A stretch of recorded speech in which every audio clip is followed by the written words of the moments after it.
Thank you very much.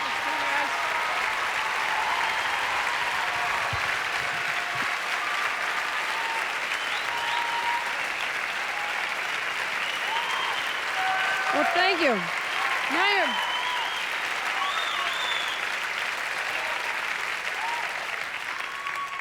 Now you're making me feel kind of guilty because you guys have like a whole ton of energy, and then there's me. I'll be honest with you. I wish I had a degenerative disease.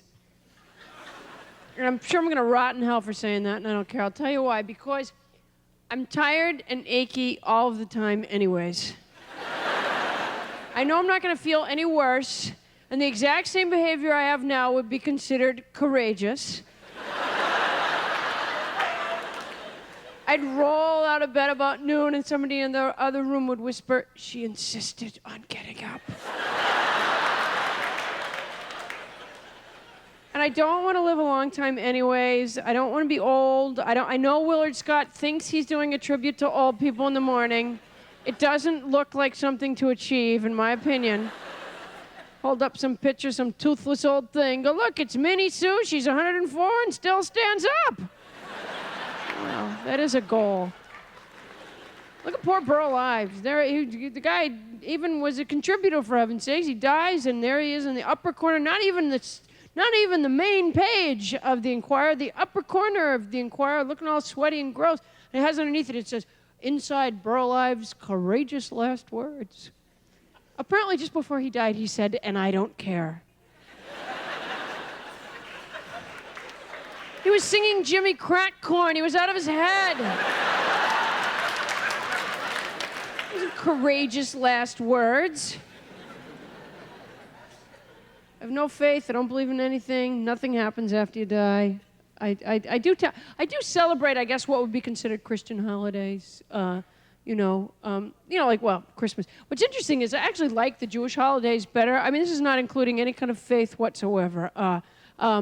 But I think, the idea of the one celebrated at December, light a candle each night, an evening with friends, one gift, instead of open a bunch of presents, be depressed by noon. I think this, and I have a lot of friends who are the same as me, including no faith whatsoever. They do tend to celebrate what would be considered the Christian holidays. And I think the reason for this is that the Jews don't have any little animated characters.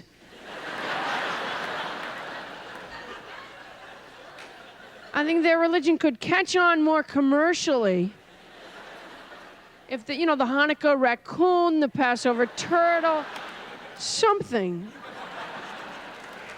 I don't believe anything. There's nothing. There's just nothing. I met Shirley MacLaine once, and I was all excited to meet her because I like her work and everything, and I did that thing where you're excited to meet somebody and then you don't know what to say and kind of trip over yourself. I said, "Yeah, I loved you in terms of endearment," and then I heard myself say, I go, "Oh, but I don't believe in that many lives thing." I'm like, why am I telling what I believe to Shirley MacLaine?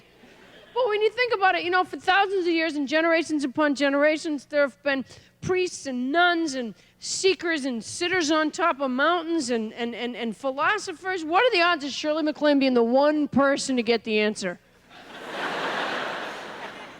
I just don't think it makes sense. I don't think I have any philosophy behind. I don't have any. Well, except for that Walmart commercial. Do you know the Walmart commercial? Where the guy in the wheelchair, he's a real good-looking guy with products in his hair, and he's got his blue Walmart vest, his little name tag on it, and they show him doing different things around the Walmart store, wheeling old ladies' packages out to the parking lot and showing people where products are in the store and shucking little kids on the cheek and ringing up things in the cash register. And then he's talking, and he says that he thinks that a person's purpose in life is to make everyone else's day a little bit better, just in little ways, nothing major, just a smile here and there, make life smoother in a day for them. And I share that view, and therefore I find it a very moving commercial. No, I well up. Honest to God, I tear up over this commercial on the right day. And then he goes on to say that he thinks things happen for a reason, which seems to be a reference of some sort to his handicap, I think. And I'm so moved by the commercial, and then I realized, wait a minute, what does that have to do with Walmart? Do they have all wheelchair people working in there? I went to the Walmart near my house. I said, "Is the guy in the wheelchair working today?" He was not there. The closest I came was my cashier had a front tooth missing. And she had not yet adopted this philosophy, but it looked like the next tooth was about to go, and I think after that, she will accept that her purpose in life is to serve me there in the Walmart.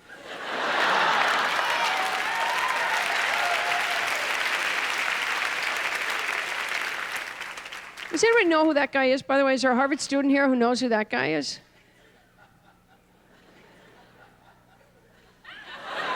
Good. So it's a beautiful tribute, and certainly a man's life's work not forgotten. What if it's just some prank from a recent class? We have no idea who it is. Just no one. Are there Harvard students here, by any chance? Oh, for Christ's sakes! There's one right there. You don't know who that guy is? No, it's probably not required. You can probably get a degree without having any idea who that guy is. What are you studying? Women's studies. Women's studies?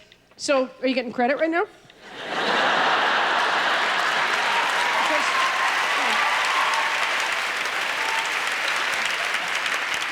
I am, by all accounts, a woman, and, you know, in a way, just sitting, listening would be studying. Let me ask you this. Did you have classes today? One? Well, you know, when you're studying women, you have to pace yourself. A lot of...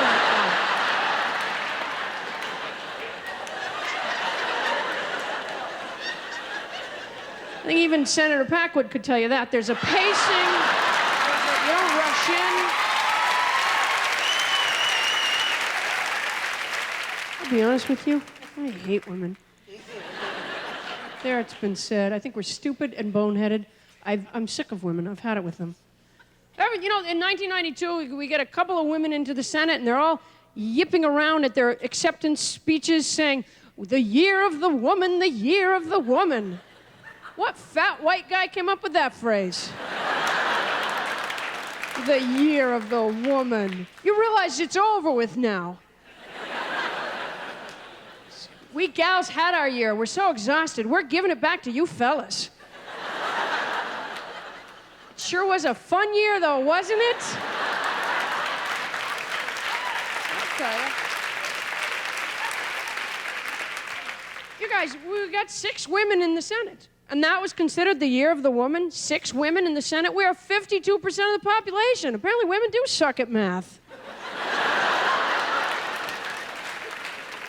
One time my brother picked me up by my neck, and I told my dad, you know, because it hurt, and so I complained. I said, you know, Jimmy picked me up by the neck, and he said, well, did you do anything that would cause him to pick you up by the neck?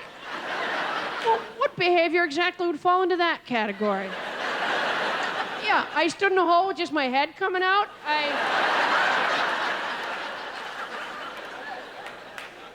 see now. I had the opportunity, you know, I believe that this issue is on its way to the Supreme Court, actually, the thing going on in Colorado with the Amendment 2, which was to prevent cities from including in their charters protections of civil rights for people based on their sexual orientation. And there was a group called Colorado for Family Values who spearheaded that amendment, and now the argument about it's going to the Supreme Court. I had occasion to meet Will Perkins, who's the head of Colorado for Family Values.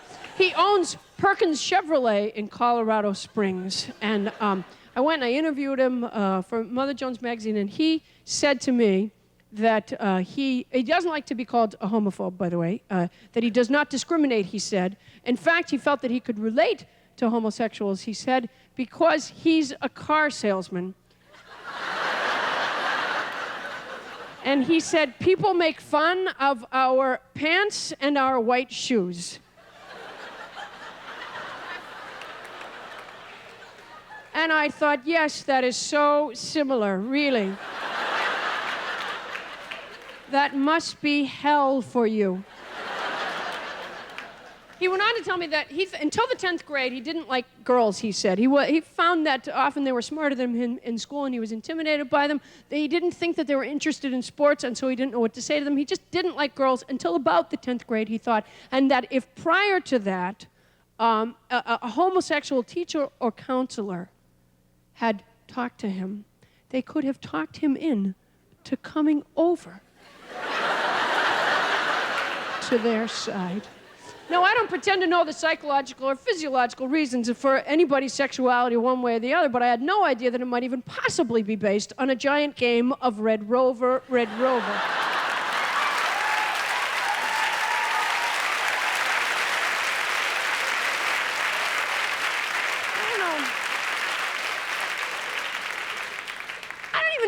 Know though how anybody can stay informed anymore. You know what I mean? It's so hard really to access real information, and now I don't know if you knew this, but censorship is on the rise in our country, in our libraries, in our public schools. One of the most frequent complaints is about sex education books. They think that they're too sexually explicit, which always makes me laugh. I think if you're going to teach sex education, it should be fairly sexually explicit. The books in particular, otherwise, what do you got? Like a book of hints. How nice. You wouldn't do anything else. You know, what do they want? Like a picture of a totally dressed man and a totally dressed woman with a caption that goes, and then they. You know. You wouldn't teach any other course that way. You wouldn't teach history and just say, you know, in 1776, something happened. If you're a real American, you'll know what it was. This guy here with the red tie, what do you do for a living, sir? Engineering. You do engineering? Where do you do your engineering at? Mechanical engineering. Mechanical engineering. Can you see that that's a what and not a where, sir? Engineering and a red tie. So where do you do your engineering? Mechanical engineering. Sir, get off the script, damn it. It's like as if you went over it in your head before you left the house. I'll tell her engineering, and then I'll tell her mechanical engineering. I don't care what anybody asks me. I'm only going to say mechanical engineering. Do you enjoy it? It's mechanical, and yet it is indeed engineering. So where do you do your mechanical engineering, sir? In Fitchburg. In Fitchburg? A company called Moduform. Moduform? Moduform? Is that what you always wanted to do since you were a boy, was someday work for Moduform? What exactly do you do for them? Like, what project are you working on right now at Moduform? Developing new furniture. Developing new furniture? Right. Like? For corrections. Somehow the chair isn't good enough anymore?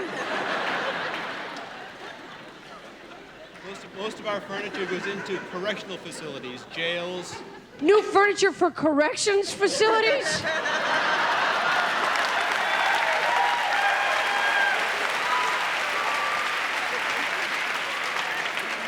So you don't want it to be that comfortable, right? Most of your furniture goes into jails? Huh. I don't understand. How do you sell, like, who sells it to the jail? Our distributors. Your distributors? And how do they, do they just cold call? Yeah, hi, Folsom Prison. I'm from Moduform. I was wondering, have you noticed a lot of the inmates standing?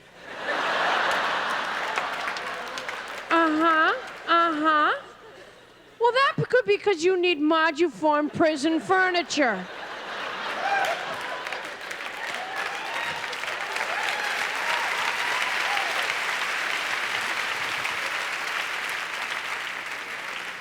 I never heard of such a thing. How did you get the job at Moduform? How did you know that you wanted to go make prison furniture? It's so distinct, sir. I don't know how you train for that. I don't know what the mentality is behind the furniture, other than probably like beanbag chairs. You don't want a lot of hard things. You don't want things that can be dismantled and used as weapons, right? So mostly it's like foam chairs and stuff. A lot of vinyl. A lot of vinyl. Filled with foam. And you design these things?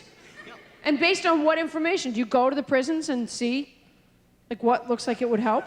Our field salespeople do. They go out and survey the marketplace and see what's required. Your salespeople go out and survey their marketplace? I love it that the jail itself is considered a marketplace. not exactly a free market, sir. Just pretty much whatever you say goes in that area. And they come back with what kind of information? Like, what were you told before you invented your last chair? Pricing. Pricing? Uh-huh. Because a lot of the prisoners are what, cheap?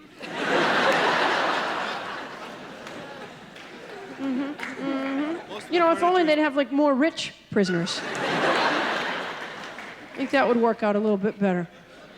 All right, so pricing is a major feature in your prison furniture? Durability. Durability. How long the furniture will last. How long, and the vinyl lasts quite a while, does it? Yep, very good. Sure, because they don't have cats.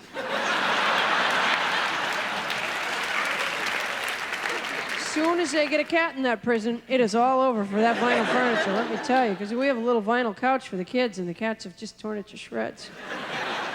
My flight's at 8:30 in the morning. By the way, Barry Manilow's fans go with him to the airport, but that's totally up to you.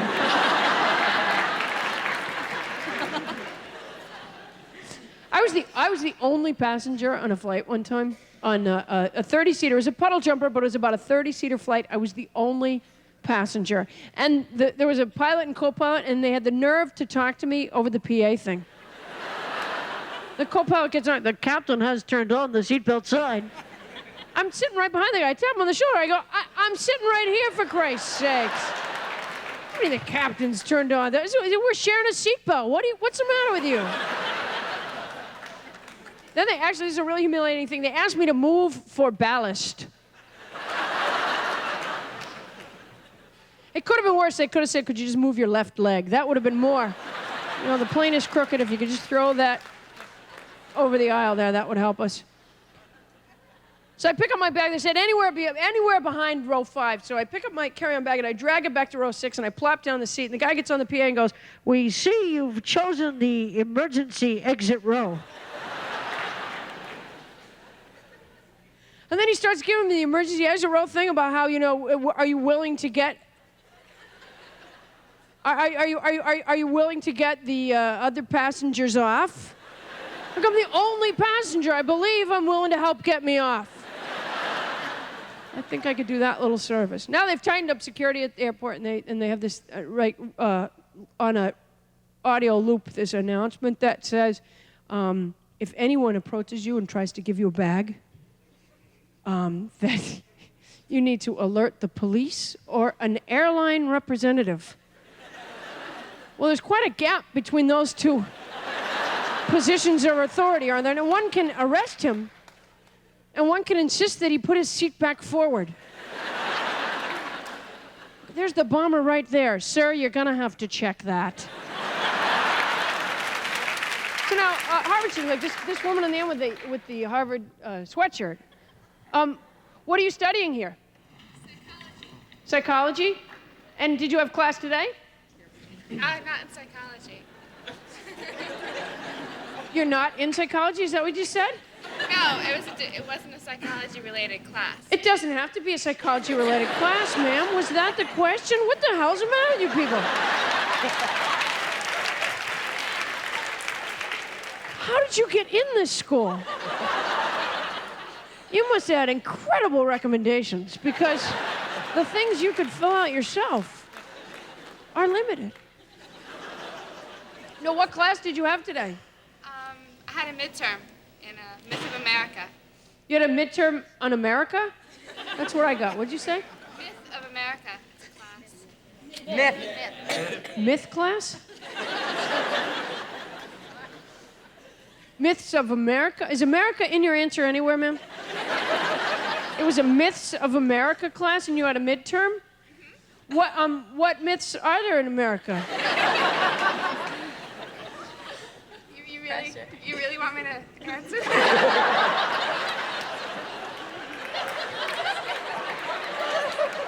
Is that what you answered on the exam?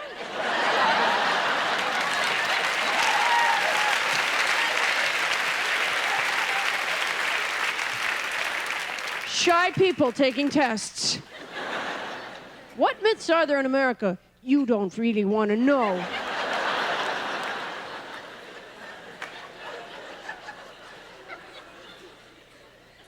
Yeah. There was The myth of freedom, America the Free. There's American freedom? Yeah, that is a myth. As his clientele can easily tell you. Totally. They don't even get to sit unless he goes to work every day. Comes up with another creative chair idea. I mean, at a certain point, all the chairs have been invented, have they not, sir? I mean, at a point, they're sitting. I don't care if it's vinyl or not, they're sitting. Do they need more? Seems odd. All right, what other myths? American freedom, that's a myth. What else? The whole thing was on 3 different authors, Emerson, Hawthorne, and Douglas. Emerson, Hawthorne, and Douglas, yeah. And so if there are different beliefs on religion as being a conformist society, there was... How did you do on this exam? Did you do well? I think so. You have no way of knowing, of course, until... What's the name of the professor?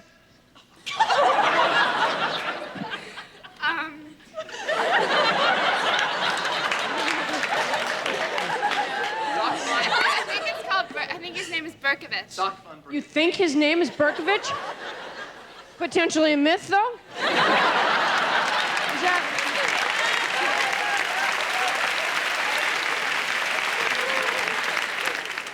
Did you think his name is Berkovich? Is that what you said? Berkovich. Berkovich. What makes you think his name is Berkovich? Why would you think someone's name was Berkovich and not know one way or the other? Wasn't it when you signed up for the course, wasn't the name of the instructor one of the things? I have no idea. You have no idea? Was it on the top of the paper today? This is the first question on the myth thing. Is my name Berkovich?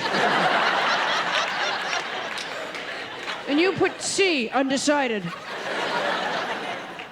Now, do you live in a dorm here at Harvard? Yeah.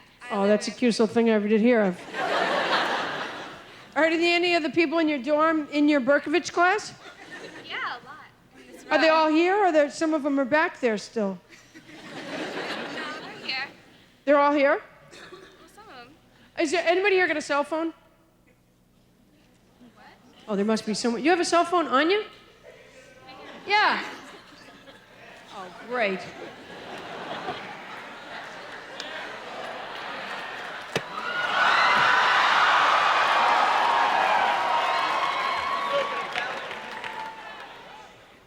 We have a whole audio team here that can easily reassemble this phone. Oh, what amazes me is he was so confident of my ability to catch that he didn't toss it like this here. He threw it like overhand.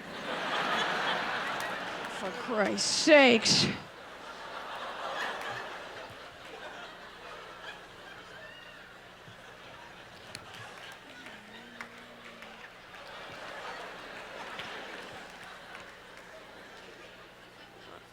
Are there any engineers here?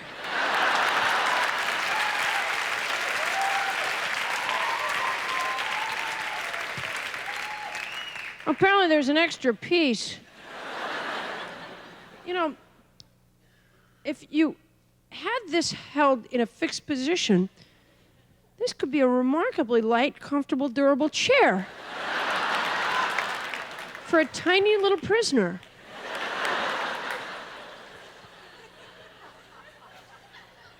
Is there anybody back at the dorm? What's the phone number there? 4469. Somebody just made a seal-like noise, did they not? That's the weirdest thing. Somebody went, oh! Who am I calling? Who is this? My roommate, Emily or Ellen. Your roommate, Emily or Ellen? You are not good with names, are you?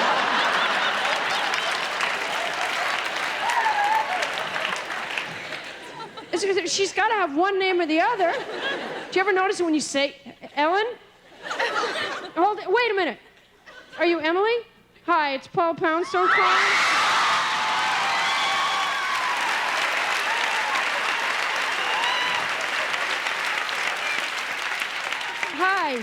Hi, your roommate is here? And she doesn't know if her professor's name is Berkovich or Ellen? Are you in her, what class is it? Oh, American Myth class? You think I want Emily?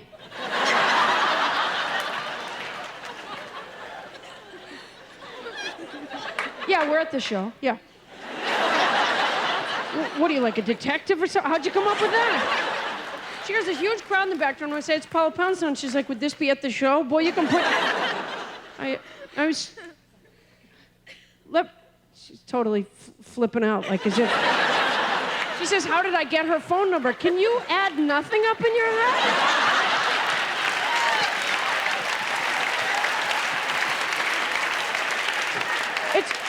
It's Jessica from Murder, She Wrote. I've got a hunch where you might have gotten my phone number. Wait, so I'm talking to Ellen? Ellen, what are you studying? Well, not right now, just... English? Just in general? Uh-huh. All of it? Every last word, Ellen? You have to read a tremendous amount? Uh-huh. What are you reading tonight? The Marble Fern?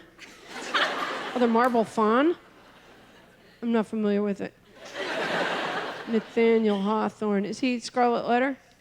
By the way, where does Demi Moore get off?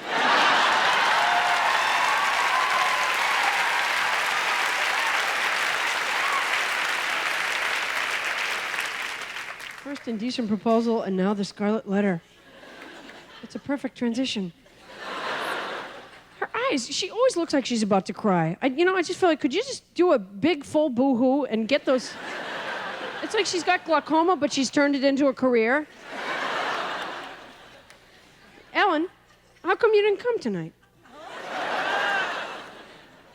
Oh, because you're studying. Uh-huh. And the Marble Fawn is good? Mm-hmm. All right, I just wondered if you knew the name of Dana's teacher, because it is Berkovich. It's what? Sack von Berkovich? Ellen knew the first name. She's got like Alzheimer's or something. I gotta tell you something. In this crowd, she fits in. All right, Ellen, it was really nice talking to you. I gotta, because I'm busy, yeah.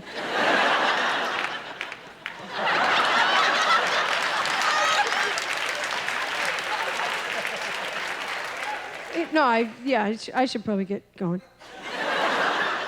All right, I'll talk to you later, I guess. But we don't have to just hang up. No, I'm teasing. Bye. Good night. It's nice talking to you. How the hell do you live with her?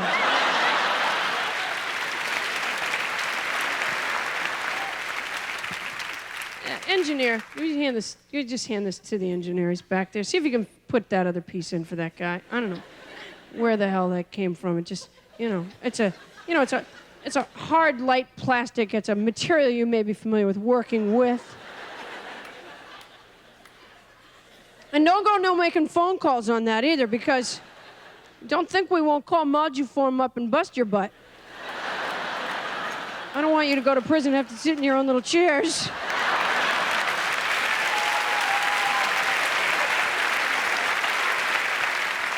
By the way, you guys, just in terms of, the subject of the year, if you decide to kill someone, and I'm not suggesting that you should, but if you decide to, for God's sakes, do the rest of the country a favor, and if you use gloves, wear those clippy things.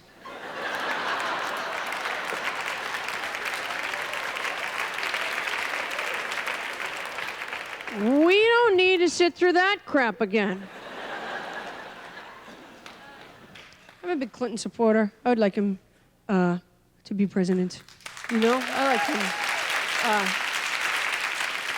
I think one thing, he campaigned on change, and certainly he's brought that about. He doesn't have some dog greeting him at the helicopter. I think that alone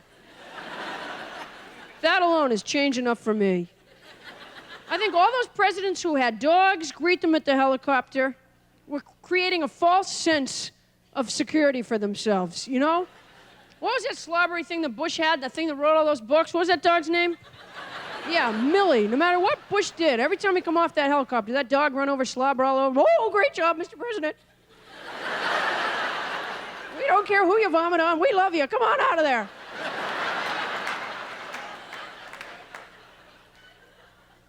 Clinton gets greeted at the helicopter by Socks, the cat.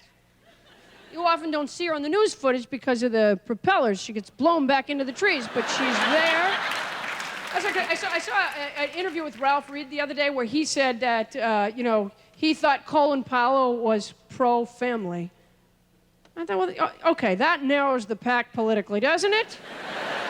What is pro-family? What politician goes forward and says, it's the family I hate?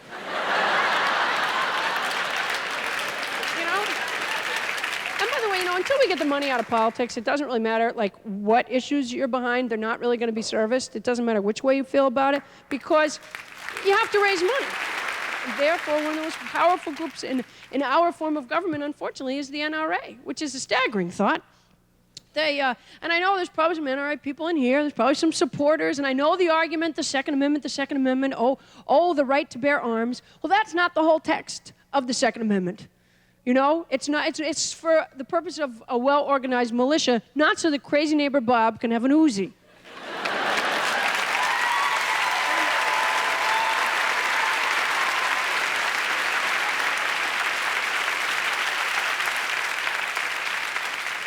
Every now and then I kind of play devil's advocate with myself even, and I say, well, maybe that is what they meant. Maybe they did mean so that everybody could have a gun if they particularly chose to. And then I think, well, yeah, but they weren't thinking about... They were thinking about... And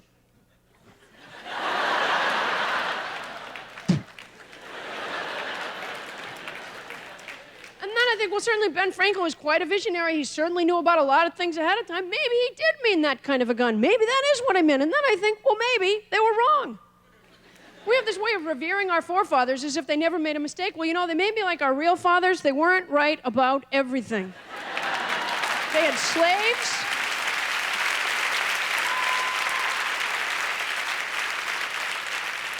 They had slaves. They wore layers upon layers of clothing in a sweaty, hot summer in Philadelphia when they wrote the Constitution, for God's sakes. They're sweating like hideous pigs passing the wig powder. I don't think they were right about everything. I wonder if I'll ever make enough money to be a Republican. I don't think so.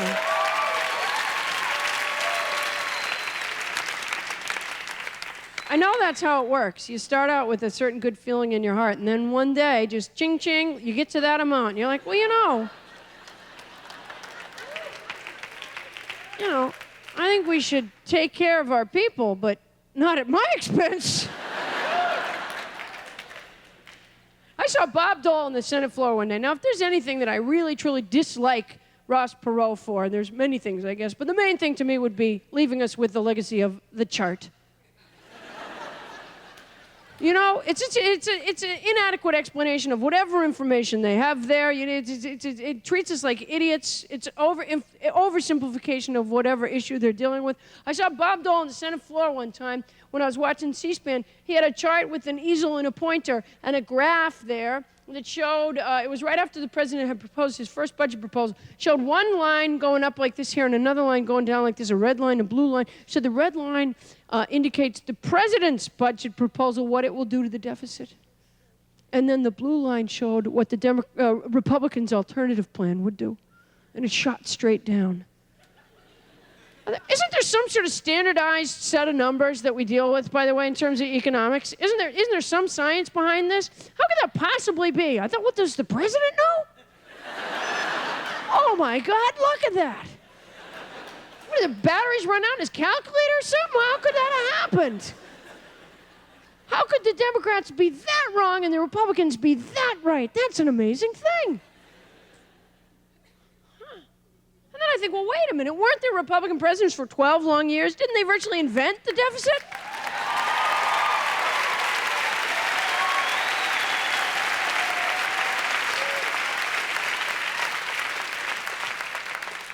Bob Dole never brought that up? I said, Bob, how come you didn't mention it for 12 years? Just didn't want to. If I were him at this point, I would keep my mouth shut.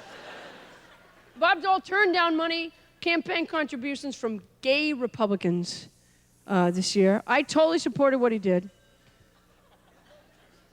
Not because they're gay, but because they're stupid. Gay Republicans. How exactly does that work, gay Republicans? We disapprove of our own lifestyle.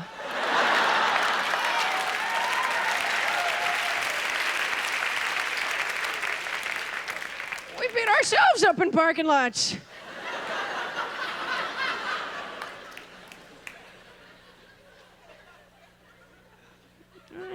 I don't know. Sex has never been my area, which is good. My campaign contributions can be accepted from all quarters now, thank goodness. Because I don't know, just not, I don't have like that side. I don't care to, no one is much attractive to me, and I don't care to be much attractive to anybody else. I just, I was thrown out of Victoria's Secret. I gave the secret away, and they just frown on that. I buy my underwear at Sears in bulk about every 8 to 10 years. I buy a thick, cottony, high-waisted brief. It's not supposed to be attractive. It's there to do a job, God damn it.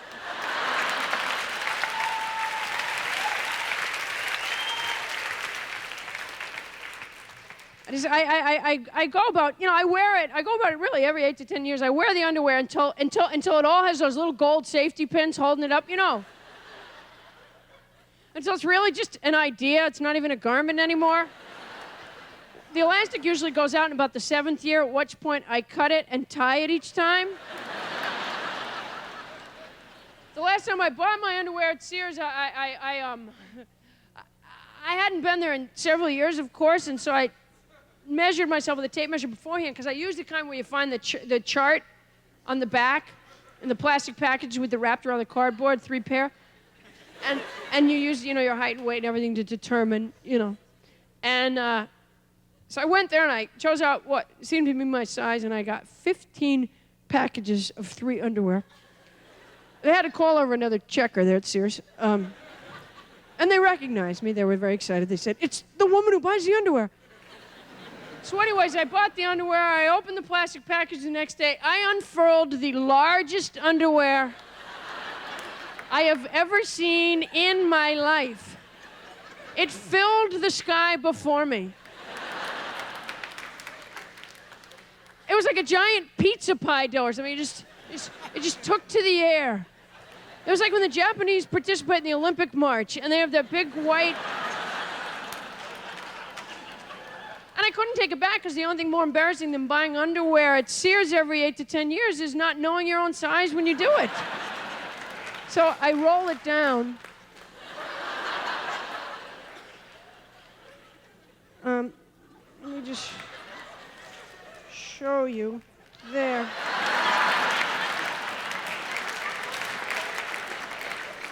If I wore a bra, I could tuck it under there and have like a onesie kind of a thing. But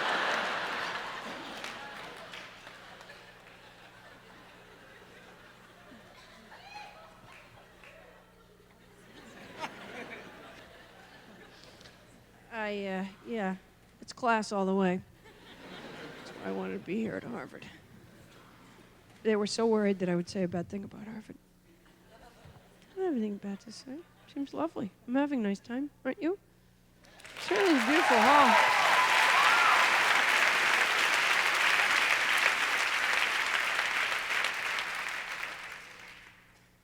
Did you see the ceiling?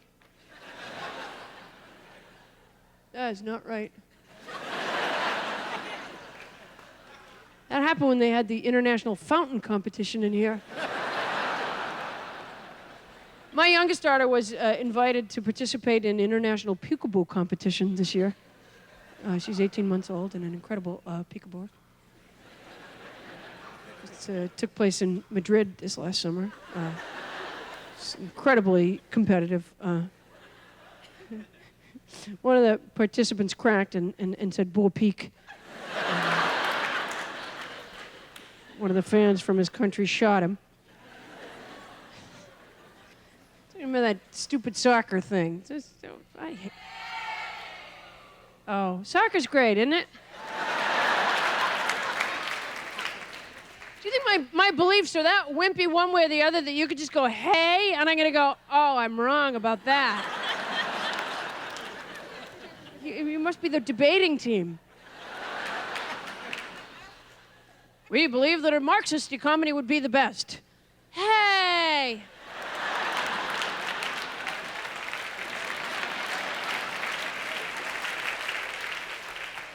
On second thought, a capitalist economy is the only way to go. The amazingly powerful Harvard debating team. All men should be free. Hey! On the other hand, some of the scum should be locked up. Hey!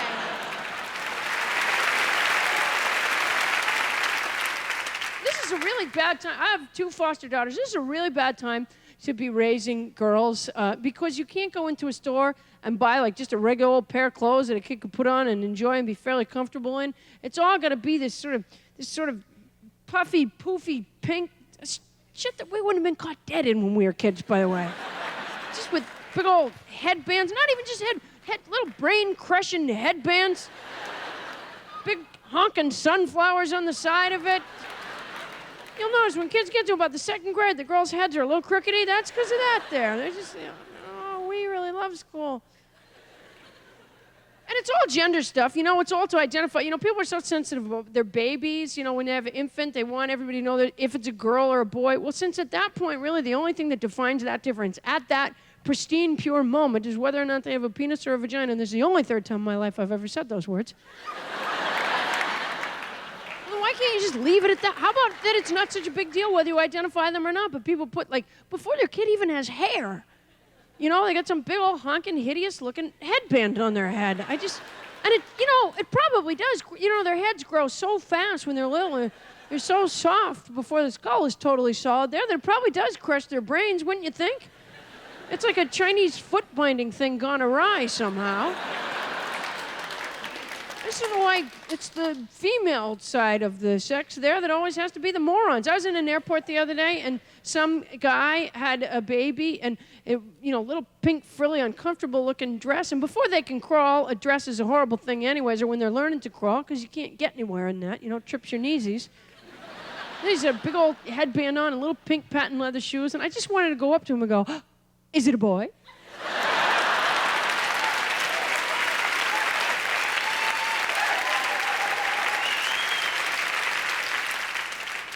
I have 2 foster daughters. I don't think I have a particular gift for parenting. I do all right. I try. Everybody makes you so nervous, though, Everyone's got an opinion, and they insist on telling it to you. When my one baby was really, really baby, people would say to me, oh, you can't let her sleep on her stomach because Sid's babies were often babies that slept on their stomachs. And the pediatrician said to me, well, you can't let her sleep on her back because she could spit up and choke and drown. Well, you guys, those are pretty much the 2 major sides right there. I slept with like an egg timer and a spatula by my bed. Every 20 minutes, I go in and flip the baby.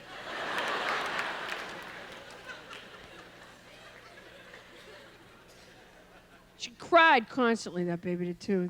My second foster child just cried constantly. And I never wished that she had language at that point, but I sure did wish she had memory so that I could say to her someday, remember the time we were going to that restaurant? You screamed the entire time?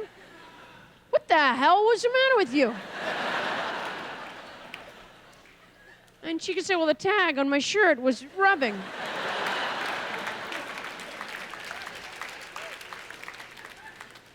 I find, this goes without saying, I guess, but I find the discipline thing so hard, When you think about it, most of the discipline techniques that were used on us are now illegal. I was so frustrated by my 4.5-year-old the other day that I said to her, I didn't know what to do anymore. And I told her that. I said, I don't know what to do with you. I said, how about this? For a minute, you be me, and I'll be you. And she went like this. No! I thought, I knew my life sucked. but that it was so obvious that a 4.5-year-old was terrified to be me for even a minute. My God, my life sucks. And I've been to a shrink. It doesn't help. I was having a really hard time at one point getting my infant to sleep through the night. At the worst part of it, she was awake 15 times a night. And at the same time, I've been seeing shrinks for 10 years running, and I just switched to a new one. And the second time I went to see her, I was talking to her, and she fell asleep while I was talking to her. Just dozed off. I saw her eyelids start to go, and her head kind of waggle sideways ever so slightly. And I had no idea what to say, which is part of the reason I'm in therapy.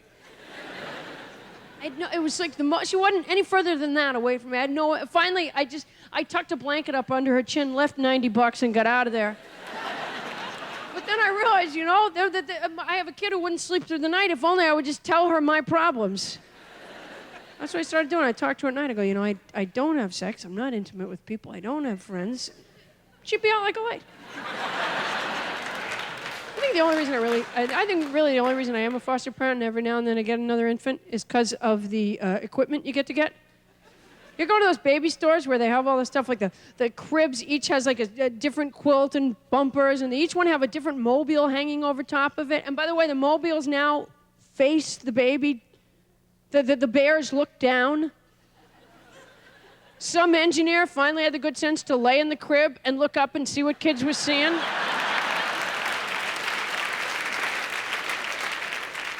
We had rotating bear butts over our heads. God knows what that created in terms of, people talk about the family falling apart and it causing, neuroses in us as adults. But no, it was rotating bear butts. I was in a bookstore down the street from my house one day with my foster daughter, who was at the time 7 months old, and I wanted to buy her some cardboard books because she was spazzing out and paper cutting herself on regular books. And we go to the bookstore. It's this big, huge store. And they were having a marathon reading of banned books. Obviously not books banned there in the store.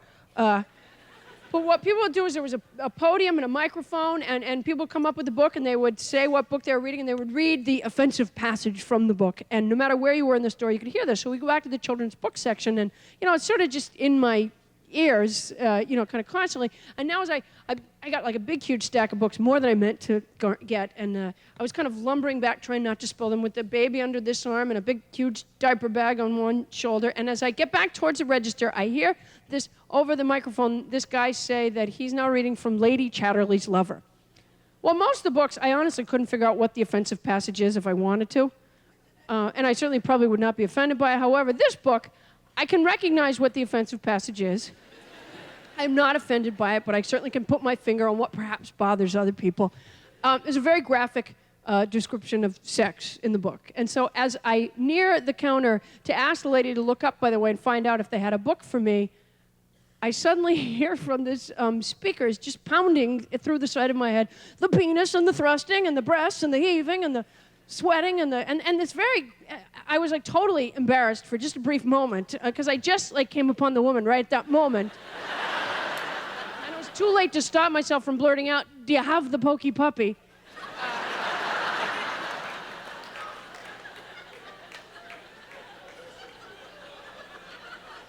And then I felt kind of ashamed of myself for even being embarrassed for a moment. I thought, how silly. And then I realized, well, part of the problem is, there were those words, and then there was these imageries that they had. Like it would say, it was like the pounding of the waves on the shore. It was like the coming up of the sun. It was like the dawning of man. And,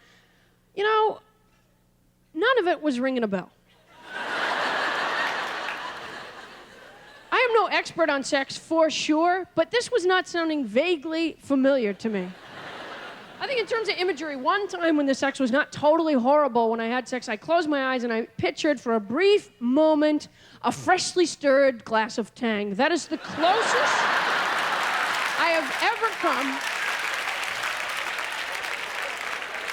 But I mean when you really got it going and like the bubbles come in the middle and you let the spoon go in its circles a couple more times.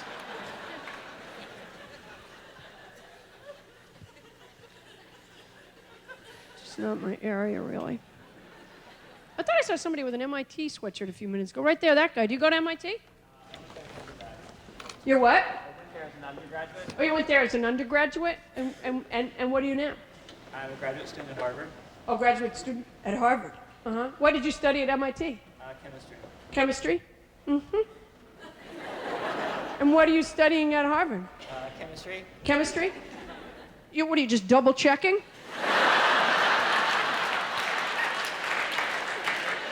You know, MIT seems like a good school, but they may have been wrong about some things.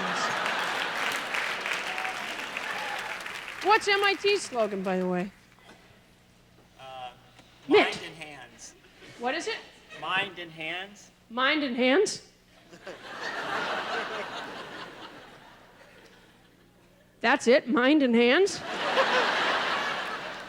You know what you may be confusing that with? Head, shoulders, knees, and toes.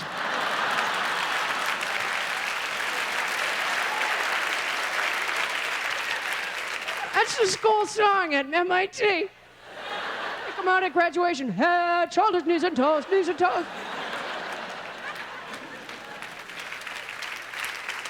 All right, you guys. The problem is I have a disease with talking. I can't stop talking. I don't know if you noticed that. I mean, I really appreciate that you're here. You're a really nice crowd, but to be honest with you, even if you weren't here, I'd still be talking. I just can't shut up for life of me, you know? It's like a nervous thing, I think. It's like it's shyness, but the opposite of it. I so can't stand silence. I have to fill it with my own voice as a general rule. And I'm more than interested in what other people have to say. I ask people about their lives, but what happens is somebody says something that reminds me of something that happened to me, I'm off and running. And therefore, there's no, support group you could go to for it. You know? I'd go to a thing, somebody would stand up and say, well, I talk too much, and I'd go, I talk too much, and then there I'd go.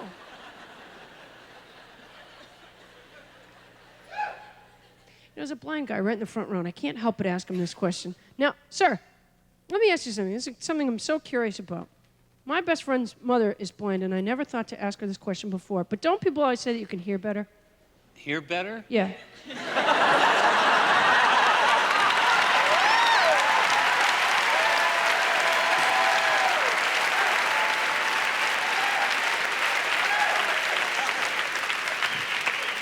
Mr. Muckle, yeah, hear better. That's what I always say, because when you lose one sense, that your other senses becomes, you know the theory behind it, I'm sure. Is that your experience, that when you lost that one sense, that your other senses are stronger? Oh, yeah. Sure. Because, I've said that I don't have sex, and I always assumed then that I would have an expertise in another area as a result. You see what I'm saying? You know what I mean? And I haven't noticed any area where I do excel, and I think maybe it's just something I haven't yet stumbled on, I haven't yet tried. Like, for example, maybe if I played croquet, it would turn out I'm fantastic. Well, thank you for telling me. All right, you guys, this time I really am going. I just can't shut up long enough to let you out of here. I'll tell you what I'm going to do. I'm going to dismiss you one at a time. I think that's the best way to handle this. The saddest thing about me talking all the time is that I am a gifted mime. I could have had a brilliant career. I just couldn't shut up. I would go like this here and then go, I'm in a box. And it gave it away. Honest to God, Martin Luther King could come to my hotel room tonight and say to me, I had a dream, and I'd go, I had a dream, only in mine. You guys have been wonderful. Thank you very much.